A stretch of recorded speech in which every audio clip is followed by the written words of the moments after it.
Okay, short video. One of my first videos, I said that you really wanted to make sure that you knew what you were getting into when it comes to flatbed driving. It's cold. It's snowing.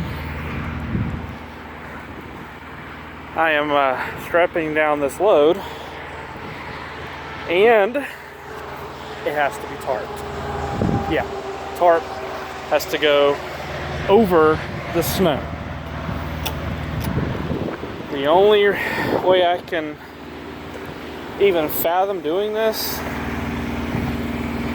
is probably because of the salt on the roads that they use going up towards